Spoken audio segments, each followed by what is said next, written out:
आज हम इस वीडियो में बात करेंगे एनपीए एंड एसएमए अकाउंट्स के बारे में। ये क्या होते हैं और किस तरह से इनका क्लासिफिकेशन होता है।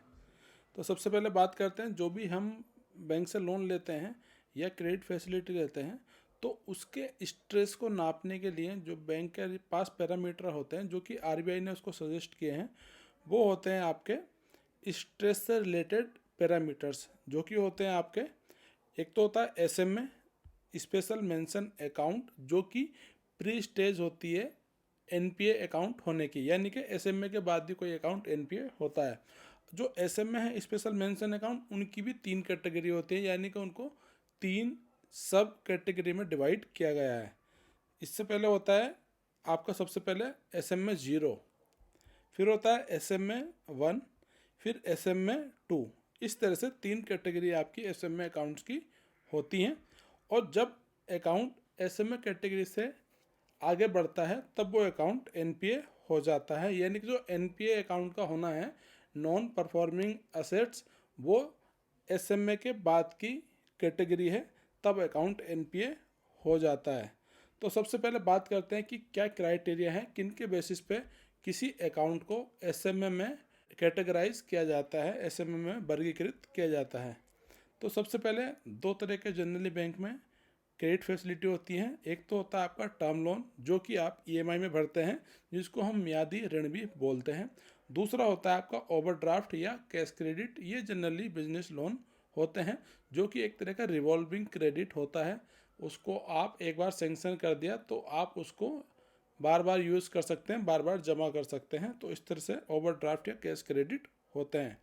सबसे पहले बात करेंगे जो टर्म लोन है उसको हम किस तरह से एसएमए में क्लासीफाई करते हैं, क्या उसकी कंडीशन है।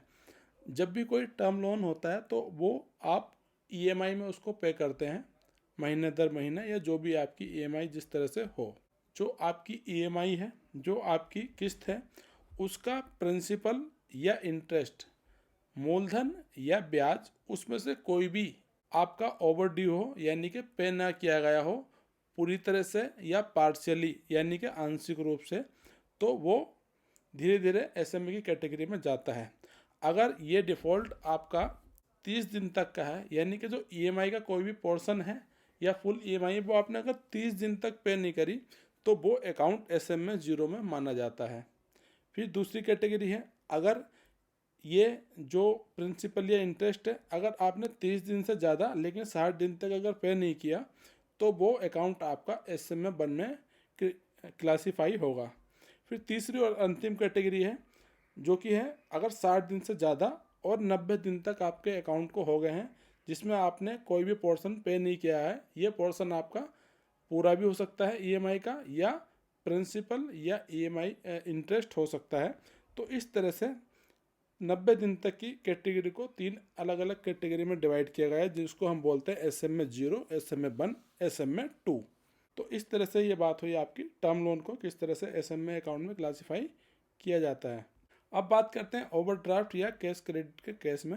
और मान लीजिए इसका आउटस्टैंडिंग बैलेंस है कैश क्रेडिट या ओवरड्राफ्ट का, वो सैंक्शन लिमिट से ज़्यादा रहता है या फिर ड्राइंग पावर से ज़्यादा रहता है, इनमें से जो भी कम होगी, तो उससे केस में इसे एसएमए अकाउंट में क्लासीफाई किया जाता है। तो अब देखते हैं, इसमें एसएमए 0 जनरली नहीं होती है category in case of overdraft and cash credit, क्योंकि जब इसमें इंटरेस्ट लगता है वो महीने के लास्ट में जनरली लगता है। तो उस केस में क्या है, 30 दिन करीब करीब ऑलरेडी हो चुके हैं, तो इसमें सीधे जो कैटेगरी आती है वो आती है आपकी एसएमए 2, यानी कि अगर जो भी आपका आउटस्टैंडिंग बैलेंस है वो सैंक्शन लिमिट से ज़्यादा है 30 दिन या 60 दिन तक, 30 दिन से ज़्यादा और 60 दिन तक, तो उस कैटेगरी को हम बोलेंगे एसएमए 1। और अगर ये 60 दिन से ज़्यादा है लेकिन अप टू 90 डेज तक है, तो इसको बोलेंगे एसएमए कैटेगरी 2।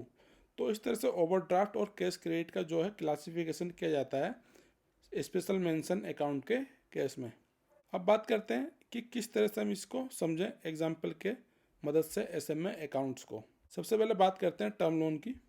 मान लीजिए कोई टर्म लोन है जिसकी जो ईएमआई ड्यू डेट है वो है 31 मार्च 2024। इस तारीख को आपकी जो ईएमआई है वो ड्यू हो जाती है। तो जो फुल ईएमआई अगर आपने पे नहीं की या उसका कोई पोर्शन 31 तारीख तक पे नहीं किया तो एट द डे एंड वो अकाउंट ओवरड्यू का स्टेटस उसका हो जाएगा। डे एंड मतलब जब बैंक अपना सारा काम फिनिश करते हैं तो इन द इवनिंग 7-8 बजे वो अपना डे एंड करते हैं, उसको क्लोजिंग प्रोसेस बोलते हैं पूरे दिन की। तो उस कंप्यूटर जो है उसका स्टेटस ओवरड्यू स्टेटस कर देगा उस पर्टिकुलर अकाउंट का। अब ये जो अकाउंट है, अगर ये सेम स्थिति रहती है यानी कि आपने उसमें जो ड्यू अमाउंट है वो पे नहीं किया आंशिक रूप से या फुल रूप से 30 दिन तक, तो वो अकाउंट रहेगा आपका SMA 0 कैटेगरी में। यानी कि 29 तक वो SMA 0 कैटेगरी में रहेगा और जैसे ही 30th डे यानी कि 30 दिन, जैसे ही 30वां दिन होगा तो वो अगली कैटेगरी में चला जाएगा जिसको बोलेंगे हम आपका SMA 1 कैटेगरी। यानी कि 30 दिन या उससे ज़्यादा लेकिन 60 दिन तक जो भी अकाउंट ओवरड्यू रहता है टर्म लोन, उसको SMA कैटेगरी में मान लिया जाता है। यानी कि 29 तारीख तक ये 29 मई 2024 तक ये रहेगा SMA 1 कैटेगरी में, और 30 मई का जो भी डेट होगा उस दिन का जो डे एंड होगा ये SMA 2 कैटेगरी में क्लासीफाई हो जाएगा। यानी कि अगर 60 दिन से ज़्यादा लेकिन 90 दिन तक इसका अगर ओवरड्यू चलता है तो उस केस में ये SMA 2 कैटेगरी में चला जाएगा। यानी कि 89th डे तक ये आपका SMA 2 कैटेगरी में रहेगा। जैसे ही 90th यानी कि 90 दिन का सीसोलॉप होगा या आपका डे एंड होगा सिस्टम से उस पर्टिकुलर बैंक का, तो वो शाम को अकाउंट क्या है आपका NPA में क्लासीफाई हो जाएगा। यानी कि 28 जून को ये अकाउंट, इसको 90 दिन पूरे हो गए हैं तो उस केस में इसको NPA क्लासीफाई कर दिया जाएगा। यानी कि जो इसका स्टेटस है वो 30 जून को NPA स्टेटस हो जाएगा और इसकी रिपोर्टिंग आपकी सिविल को कर दी जाएगी अगले 5 से 7 दिनों में कि ये अकाउंट आपका NPA हो गया है।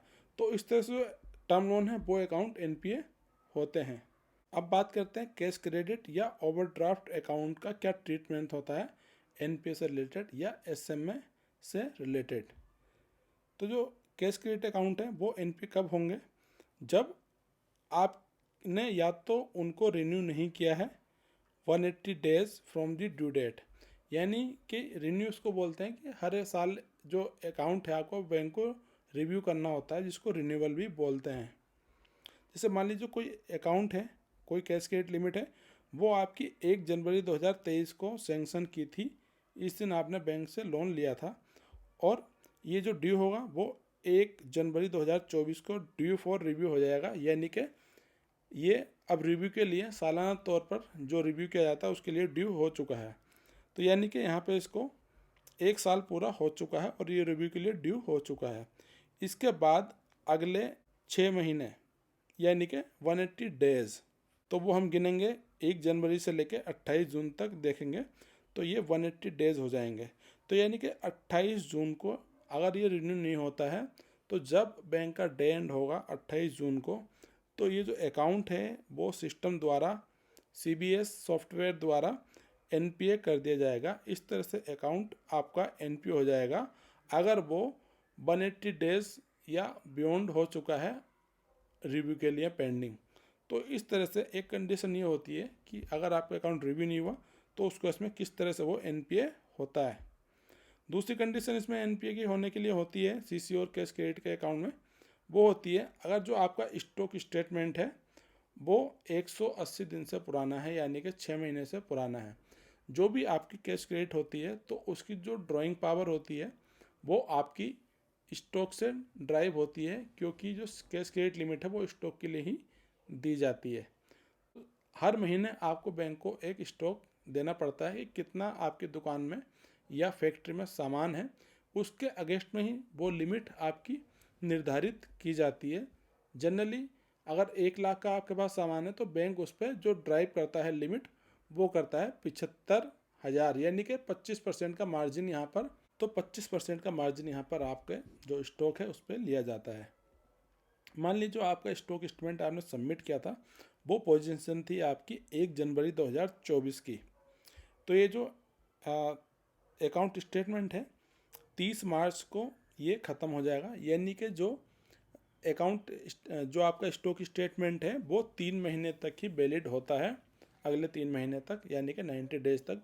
उसके बाद जो अकाउंट है वो ओवरड्यू हो जाता है ड्यू टू स्टॉक स्टेटमेंट का जो पुराना होने से वो अकाउंट आपका स्टॉक स्टेटमेंट के बेसिस पे ओवरड्यू ट्रीट होना शुरू हो जाता है 30वें दिन 90वें दिन से, ठीक है। तो इस तरह से जो ये अकाउंट अब इरेगुलर अकाउंट कहलाता है, क्योंकि इसमें 90 दिन हो चुके हैं लास्ट स्टेटमेंट को आए हुए, जो भी आपका स्टॉक स्टेटमेंट है वो। इसके बाद ये पोजीशन कब तक कंटिन्यू रहेगी, अगले 90 दिन तक कंटिन्यू रहेगी, यानी कि 29 जून 2024 तक। यहाँ तक ये पोजीशन कैरी रहेगी। अगर 29 तारीख को भी स्टॉक स्टेटमेंट सबमिट नहीं किया जाता है कस्टमर के द्वारा, तो जब डे एंड होगा 29 जून को, तो उस दिन जो अकाउंट है वो एनपीए क्लासीफाई कर दिया जाएगा आपके सीबीएस सॉफ्टवेयर द्वारा या सिस्टम द्वारा। तो इस तरह से जो कैश क्रेडिट अकाउंट होते हैं, ओवरड्राफ्ट अकाउंट होते हैं, वो आपके एनपीए में क्लासीफाई होते हैं। अब बात करते हैं कुछ स्पेशल अकाउंट की, वो किस तरह से एनपीए होते हैं। जैसे कि आजकल क्रेडिट कार्ड बहुत ही कॉमन है, काफ़ी पब्लिक इसको लेती है, तो हम जानते हैं जो क्रेडिट कार्ड हैं उनका एनपी क्लासिफिकेशन किस तरह से होता है। तो जो क्रेडिट कार्ड का पेमेंट ड्यू डेट है, उसमें आपके पास 2 ऑप्शन होते हैं अपने ड्यू अमाउंट को भरने के लिए। एक तो फुल पेमेंट का ऑप्शन आपको देती है क्रेडिट कार्ड कंपनी या बैंक, एक देती है मिनिमम ड्यू अमाउंट का। तो 2 ऑप्शन आपके पास होते हैं क्रेडिट कार्ड का बिल भरने के लिए, जो भी अमाउंट ड्यू हुआ है।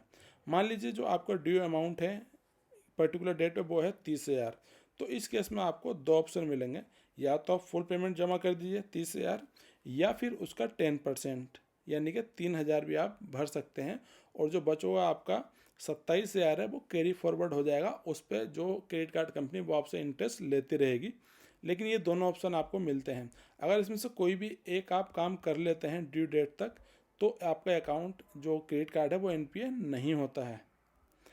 अब बात करें, मान लीजिए इसमें से कोई भी ऑप्शन आपने नहीं किया, यानी कि ना तो आपने मिनिमम ड्यू भरा और ना ही फुल पेमेंट किया, तो उस केस में अगर जो आपका मिनिमम ड्यू अमाउंट है वो कंटिन्यूसली 90 दिन तक आप नहीं भरते हैं ड्यू डेट से, तब जो आपका क्रेडिट कार्ड है उसको एनपीए कर दिया जाएगा, और इस तरह से जो आपका क्रेडिट कार्ड है वो एनपीए में क्लासीफाई हो जाएगा।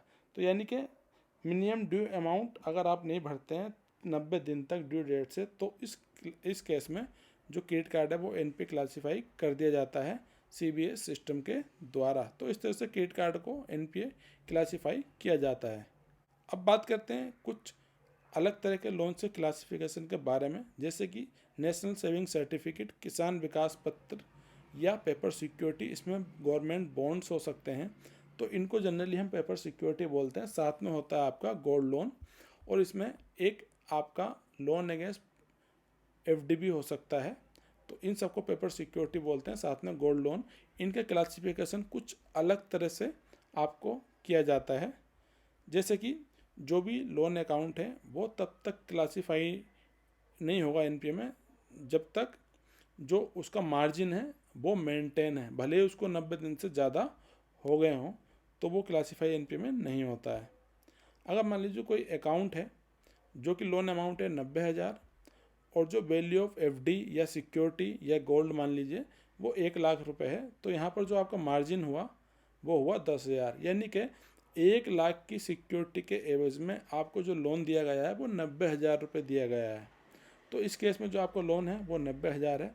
यदि जो आउटस्टैंडिंग है 90,000 वो किसी तरह से 1,00,000 के ऊपर चला जाता है, यानी कि सिक्योरिटी के ऊपर चला जाता है और मार्जिन से भी ऊपर चला जाता है, मतलब इसमें अगर 1,00,000 के लेवल के ऊपर है तो यानी कोई भी मार्जिन बैंक के पास नहीं बचा है, और जो सिक्योरिटी की वैल्यू है उससे भी ऊपर जा चुका है, तो अगर ये स्थिति 90 दिन तक रह जाती है, तो 90वें दिन यानी कि 90th डे जो अकाउंट है वो सीबीएस सॉफ्टवेयर द्वारा एनपीए क्लासीफाई कर दिया जाता है। तो इस तरह से जो अकाउंट है पेपर सिक्योरिटी या गोल्ड लोन या लोन अगेंस्ट एफडी वो एनपीए किए जाते हैं। एक महत्वपूर्ण सूचना यह है कि जो भी अकाउंट सेंट्रल गवर्नमेंट केंद्रीय सरकार द्वारा गारंटेड होते हैं या उनके नाम पे होते हैं, वो कभी भी क्लासीफाई नहीं होते हैं एनपीए में as per RBI rules. Friends, thanks for watching this video. अगर आपको ये वीडियो पसंद आए तो लाइक करें, शेयर करें। साथ ही इससे रिलेटेड जो भी अगर आपको कोई डाउट या क्वेश्चन तो वो हमें कमेंट बॉक्स में दे सकते हैं।